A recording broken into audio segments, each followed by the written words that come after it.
ഉപരിപഠനത്തിന് ശാസ്ത്രീയമായ വഴികളിലൂടെ മാർഗനിർദ്ദേശം നൽകാനായി ജില്ലയിൽ ആദ്യമായി സംഘടിപ്പിച്ച മനഃശാസ്ത്ര അഭിരുചി പരീക്ഷ വിദ്യാർത്ഥികൾക്ക് വ്യത്യസ്തമായ അനുഭവമായി.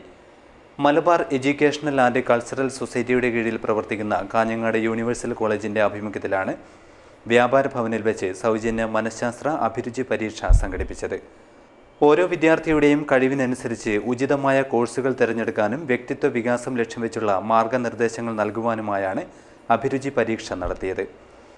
വൻകിട നഗരങ്ങളിൽ മാത്രം ലഭ്യമാകുന്ന സേവനങ്ങൾ തീർത്തും സൗജന്യമായി ലഭിച്ചത് +2 പരീക്ഷ വിജയിച്ച വിദ്യാർത്ഥികളിൽ പുതിയ അവബോധം സൃഷ്ടിക്കാനും വഴിയൊരുക്കി.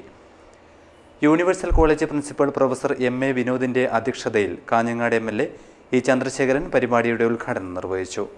പഴയ കാലങ്ങളിലൊക്കെ എങ്ങനെയാണ് നടന്നുകൊണ്ടിരുന്നത് എന്നൊരു സൂചന അദ്ദേഹത്തിന് തന്നെ ഉണ്ടായിരുന്നു. ഇനിയിപ്പോൾ പൊതുസമൂഹത്തിൽ പൊതുവെയുള്ളൊരു ധാരണ ഞങ്ങൾക്കും എല്ലാം അറിയാം. എൻ്റെ കുട്ടി ഡോക്ടറാവണം, എൻ്റെ കുട്ടി അതല്ലെങ്കിൽ എഞ്ചിനീയറിംഗിലും ആവണം. അത് രക്ഷിതാക്കളുടെ ഒരു മാനസികമായ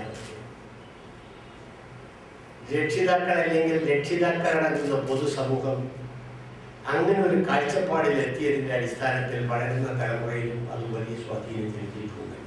Gopal Attakkad, A.V. Raghavan, Raveendran, college manager Suresh Kumar Pullur എന്നിവർ സംസാരിച്ചു. കരിയർ ഗൈഡൻസ് കൗൺസിലർമാരായ സജീവൻ മാടാപ്പറമ്പത്ത്, വത്സൻ പിലിക്കോട് എന്നിവർ അഭിരുചി പരീക്ഷയ്ക്ക് നേതൃത്വം നൽകി.